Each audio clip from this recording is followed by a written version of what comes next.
What if everything you were taught about money was wrong? For generations, we've been given the same financial advice. Go to school, get good grades, and find a safe, secure job.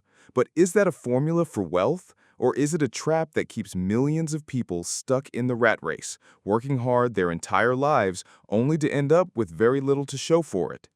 In his revolutionary book, Rich Dad, Poor Dad, Robert Kiyosaki flips this conventional wisdom on its head.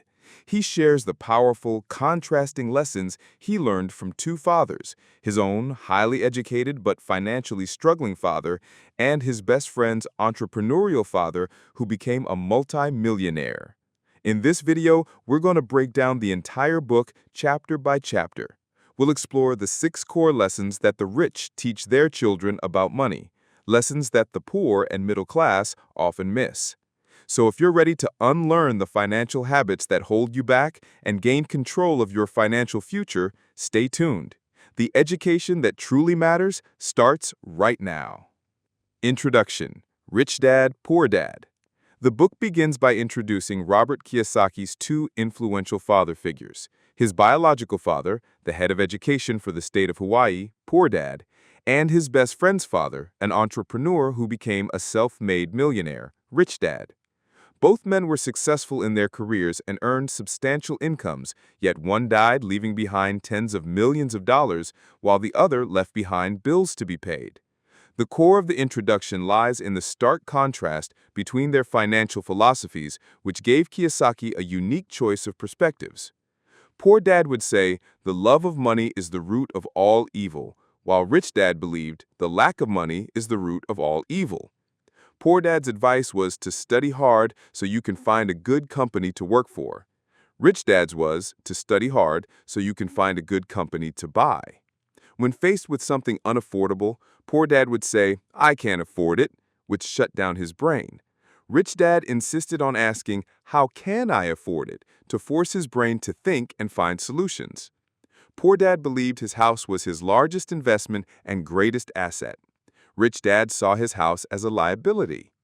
At the age of 9, Kiyosaki decided to follow Rich Dad's advice on money, choosing a path of financial education that schools do not teach. The book is structured around the 6 simple lessons that Rich Dad taught him over 30 years. Chapter 1. Lesson 1. The Rich Don't Work for Money. This chapter tells the story of how Kiyosaki's financial education began. At 9 years old, after being excluded by rich kids, he and his best friend Mike asked Rich Dad to teach them how to get rich. Their first lesson was to work in one of Rich Dad's convenience stores for 10 cents an hour. After 3 weeks of tedious work and feeling underpaid, Kiyosaki was ready to quit. This was exactly what Rich Dad had anticipated. He explained that life's best lessons aren't taught through lectures, but by being pushed around. The low pay was designed to stir feelings of frustration and anger, which are powerful motivators for learning. Rich Dad then offered them a new deal, to continue working, but for no pay at all. This forced the boys to move beyond the conventional mindset of working for a paycheck. By observing the store, they identified their first opportunity. Mrs. Martin, the store manager, would rip the top half of the covers of unsold comic books to return for credit and then throw the rest of the book away. The boys asked the distributor if they could have the discarded comics, and he agreed, provided they didn't sell them. They used this opportunity to start their first business, a comic book library in Mike's basement.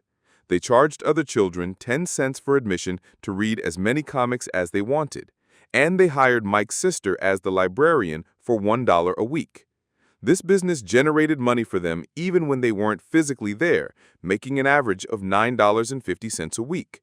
They had learned the first and most crucial lesson: the poor and the middle class work for money. The rich have money work for them. Chapter 2, Lesson 2. Why teach financial literacy? The central message of this chapter is that it's not how much money you make that matters, but how much money you keep. Kiyosaki stresses that without financial literacy, even people who earn a high income can end up in financial trouble. Money without financial intelligence is money soon gone.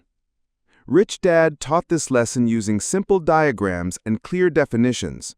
An asset is something that puts money in your pocket. A liability is something that takes money out of your pocket. Kiyosaki illustrates the cash flow patterns of different classes. The poor. Their income from a job goes directly to expenses like taxes, rent, and food, leaving nothing for assets.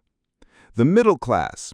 They earn a salary, but their income is spent on liabilities like mortgages, car loans, and credit card debt, which they often mistake for assets.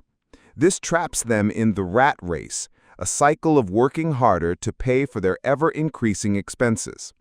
The rich. They focus on acquiring assets like real estate, stocks, bonds, and intellectual property that generate income.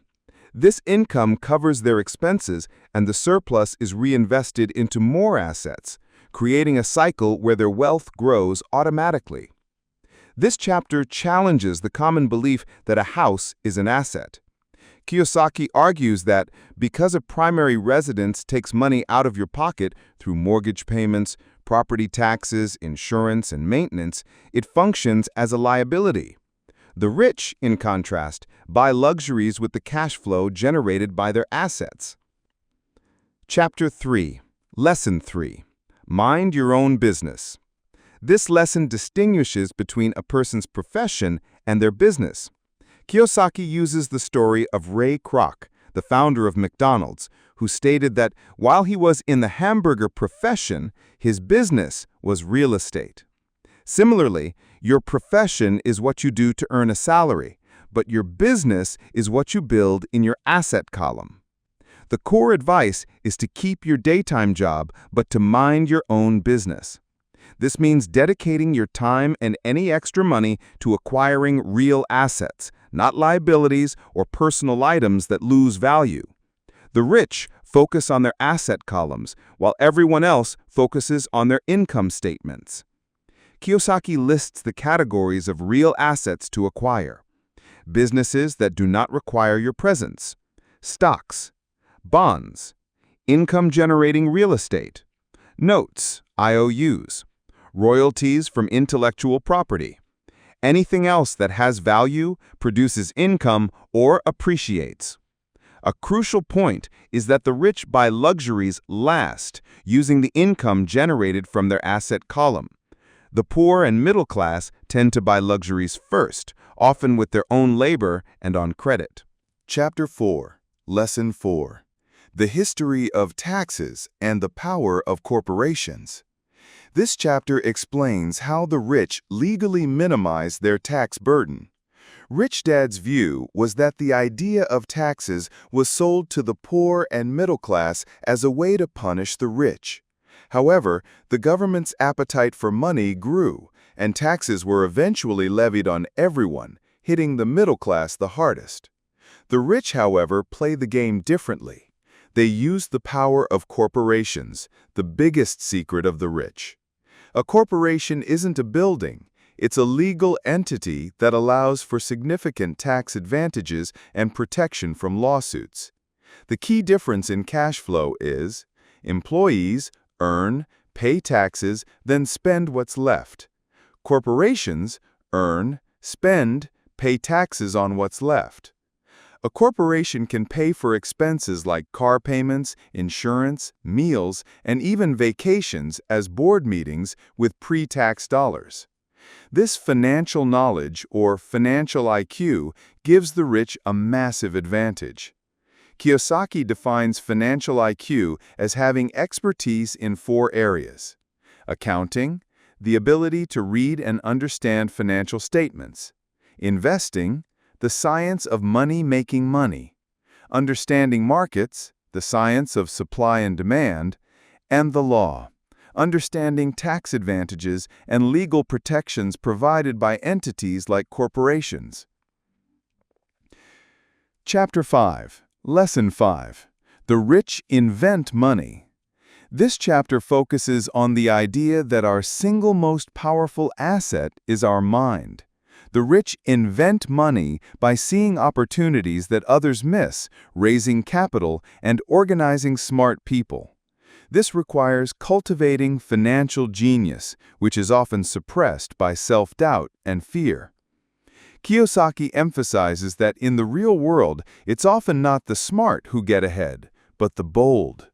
Financial genius requires both technical knowledge and the courage to take calculated risks. He shares several personal examples of inventing money, such as buying foreclosed houses for a fraction of their value, selling them with a small down payment, and creating a note, an asset that generates cash flow. Finding a rundown house that came with 4 extra empty lots, which he then sold to a builder for a significant profit. The core idea is that great opportunities are not seen with your eyes, but with your mind. Most people are not trained to see these opportunities because they are taught to play it safe and avoid failure. For investors, failure is a necessary part of the process of success. It inspires winners and defeats losers. Chapter 6. Lesson 6. Work to learn. Don't work for money. This lesson advises young people to seek work for what they will learn more than what they will earn. Rich Dad encouraged Kiyosaki to know a little about a lot, rather than specializing. Highly specialized people often become trapped in their field and are vulnerable if their industry changes. Kiyosaki shares his own career path after college. He briefly worked for Standard Oil, but left to join the Marine Corps to learn leadership, a skill Rich Dad said was crucial for running a company. After the military, he took a job at Xerox, not for the pay, but because they had one of the best sales training programs in America. Overcoming his fear of selling was essential to becoming a successful entrepreneur. The most important skills for success are sales and marketing and the ability to communicate, write, speak, and negotiate. He argues that the world is full of talented people who are poor because they focus on perfecting their craft, like building a better hamburger, but know nothing about business systems, selling and delivering the hamburger. The main management skills needed for success are management of cash flow, management of systems, management of people. Chapter 7. Overcoming obstacles. Even after becoming financially literate, people face 5 main obstacles to building wealth. Fear, specifically the fear of losing money. The primary difference between a rich person and a poor person is how they manage that fear. Rich Dad's advice was to think like a Texan. If you're going to go broke, go big. Winners are not afraid of losing. Failure inspires them to get stronger and smarter. Cynicism. Cynics criticize, while winners analyze. People often let their doubts and the noise from others, friends, family, media, prevent them from acting on opportunities. For example, people dismiss real estate investing because they say, "I don't want to fix toilets," failing to analyze that they could hire a property manager to handle that for them. Laziness. This often manifests as laziness by staying busy. People stay busy with work, TV, or shopping to avoid things they know they should be doing, like taking care of their wealth or health. The cure for this laziness is a little greed, asking, "What's in it for me?" to fuel your desire for a better life. Bad habits. Our lives are a reflection of our habits more than our education. A key habit of the rich is to pay yourself first. This means allocating money to your asset column before paying your bills. The pressure from creditors then becomes a motivation to find new ways to generate income, making you financially stronger. Arrogance. Arrogance is ego plus ignorance. People often use arrogance to hide what they don't know. When you know you are ignorant in a subject, you must educate yourself by finding an expert or a book on the subject. Chapter 8. Getting Started. This chapter provides a 10-step process to awaken and develop your financial genius. Find a reason greater than reality. Have a combination of deep emotional wants, for example, freedom, and don't wants, for example, working your whole life. Without a strong purpose, any journey is hard. Make daily choices. With every dollar, you choose to be rich, poor, or middle class. Choose to invest in your greatest asset, your mind. Attend seminars and read books to educate yourself. Choose friends carefully. Associate with people you can learn from. Have friends who talk about money and investing, not friends who are chicken littles telling you why something won't work. Master a formula, then learn a new one. The masses have one formula: work for money. To get rich, you need to learn a formula for making money work for you, for example, investing in foreclosures, and then keep learning new ones. In today's world, it is how fast you learn that is priceless. Pay yourself first. This is the power of self-discipline. Master the management of cash flow, people, and your personal time. Don't get into consumer debt, and when you're short on cash, use the pressure from creditors to inspire you to create more income rather than dipping into your savings. Pay your brokers well. Good professionals, accountants, attorneys, brokers, should make you money, and the more money they make, the more you should make. They are your eyes and ears in the market and provide priceless information. Be an Indian giver. This refers to the concept of getting your initial investment back as quickly as possible. The sophisticated investor's first question is, how fast do I get my money back? Once your initial money is out, you own an asset for free and your risk is eliminated. Use assets to buy luxuries. Use your desire for luxuries, like a new car, to motivate your financial genius to create an asset that will pay for it. Focus on creating money, not borrowing it. Choose heroes. Emulating heroes is a powerful way to learn. Study successful investors like Warren Buffett and Donald Trump. Their success makes things look easy and inspires you to believe you can do it too. Teach and you shall receive. If you want something, you first need to give.